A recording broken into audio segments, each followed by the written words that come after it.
Hello, this is the field of Remembrance outside Westminster Abbey in London. And there it is, Westminster Abbey, built by Edward the Confessor, over 1,000 years old. Not that much of his original. This front part is mostly Victorian and site of various royal events, coronations, most of them from Edward the Confessor onwards, including Charles III, some royal weddings, that of William and Kate Middleton, for instance, some funerals. For example, the funeral of Her Britannic Majesty Elizabeth II. But anyway, in early November, they turned into the Field of Remembrance. It started in 1928, so 10 years after the First World War. The First World War being the bloodiest war the United Kingdom has ever fought, in both absolute as well as relative terms. Obviously, the United Kingdom as such has only existed since 1707. So 300 separate plots, depending on the military unit.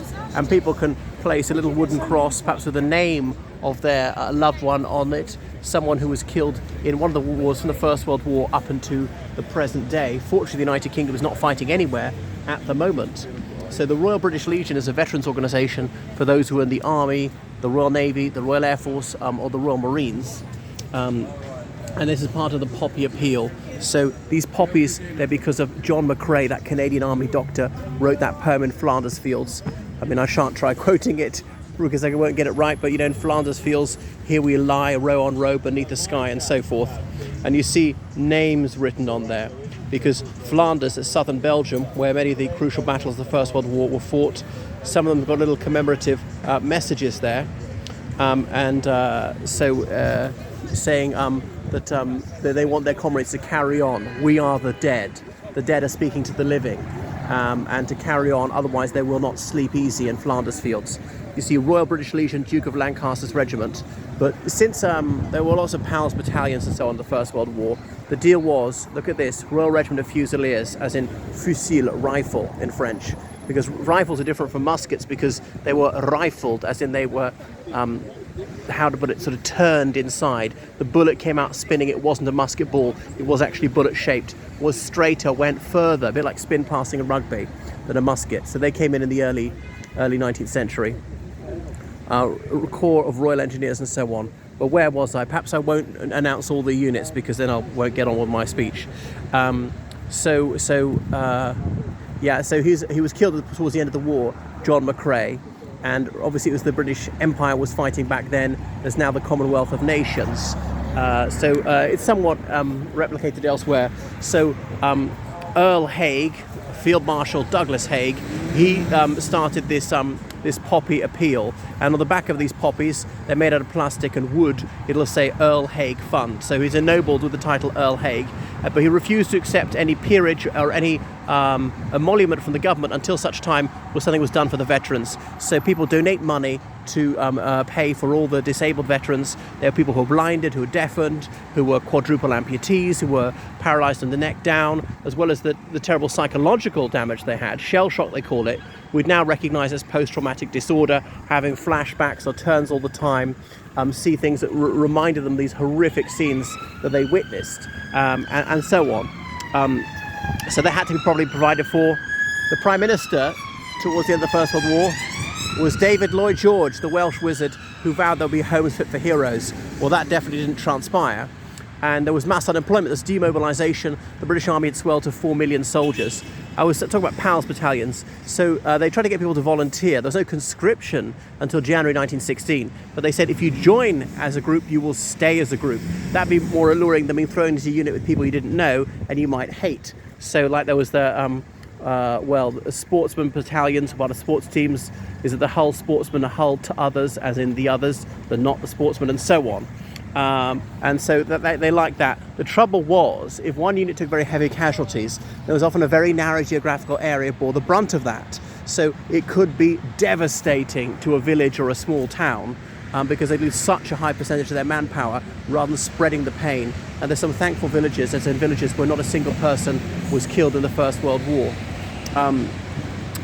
So there was mass unemployment after the First World War. It never fell below 10% all through the 1920s. That's why there's a book about it by Lord Skidelsky, Politicians and the Slump. So often they tend to be unemployed, and the government had spent so much on the war, was hugely in debt, was at I think over $1 billion US. That seems like nothing, but of course in those days that was far, far more than it was now. Bear in mind that the United Kingdom was a creditor nation, not a debtor nation. I mean, there was some national debt at that point. Had really, really got in deficit financing. Look at the huge RAF wreath. So laying these wreaths here. Anyway, the RAF was founded as such on the impropitious date of April Fool's Day 1918. Before that, there'd been the Royal Flying Corps. And look at these more recent conflicts: Afghanistan, Iraq, the Falklands, Borneo. That's that island is partly Malaysia, partly Indonesia, partly Brunei. So Malaysia became independent in 1957, but then there's a confrontasi with Indonesia, where Indonesia claimed that it all belonged to them, the whole island. And Malaysia was just this fledgling country, and the British Army there was to deter the Indonesians. It wasn't an actual war, but some people did get killed. Aden, as in that's Yemen, they used to call it South Arabia at the time, Suez, Cyprus, and so on. Kenya, Korea, Malaya, obviously it's now Malaysia, Palestine, right after the Second World War. All right, and the various units, the Coldstream Guards, the Irish Guards, is the Brigade of Guards, and they spend most of their time guarding the royal family. Okay, and look at their motto: "On y soit qui mal y pense." Shame on who thinks badly of it. That garter of when the Ladies' Garter fell down, and King Edward III, if I got that right, gave it back to her, founded the Order of the Garter. So shame upon him who thinks badly of it. If you think it's a lascivious gesture that I pick up this Lady's Garter and return it to her, that is a disgrace on you, not on me, because I wasn't doing it to seduce her. Okay, and look at this: "Quis separabit." So that's the motto of the Irish Guards. Who shall separate us? As in, it's from a quotation from the New Testament. Who shall separate us from the love of God? Curious regiment, perhaps a regimental motto. And look, the Leek, as in the Welsh Guards, as in the Welshmen fighting in the Leek Garden at the Battle of Crécy in France. I can't tell you the actual dates. Early in the Wars of the Roses, "Nemo me impune lacessit." Nobody wounds me with impunity. The motto of the Scots Guards is, if you hit me, I'll hit you back. So they got the thistle because of the Battle of Largs against the Norwegians, when the Norwegians tried to creep up on the Scots in the dead of night. But a barefoot Norwegian trod on a thistle, and he shrieked in agony, and that alerted the Scots. The Norwegians lost the element of surprise and lost the battle. Okay, and again, "On y soit qui mal y pense," the Grenadier Guards, and so more of them. Okay. But anyway, since the First World War, they've been cutbacks and amalgamating more and more regiments, and options for change in the early 90s. And about 20 years ago, even more regiments amalgamated. Now the Royal Regiment of Scotland, for example, the Royal Highland Regiment, commonly known as the Black Watch, they're no longer a distinctive unit, and so that's it. Okay. Oh, right. Mm-hmm. Oh, and there, look at the motto of the Royal Army Air Corps: "Wherever you are, wherever you go, whatever you do, and glory leads." Okay. As in glory leads them, I suppose. Yeah, just leads them there.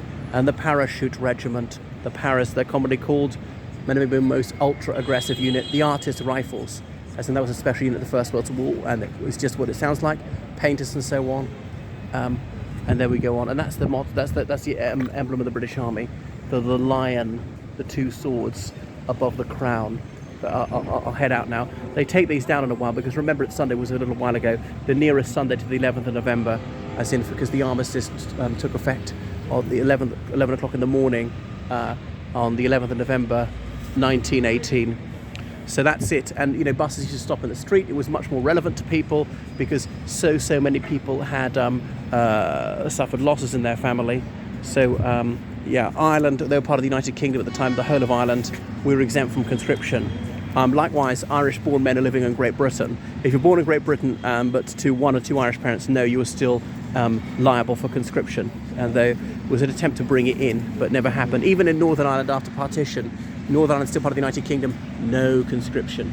That's it, the Field of Remembrance, but they'll take them down quite soon. I always think it's apposite that this sombre occasion falls in a somewhat dark time of year.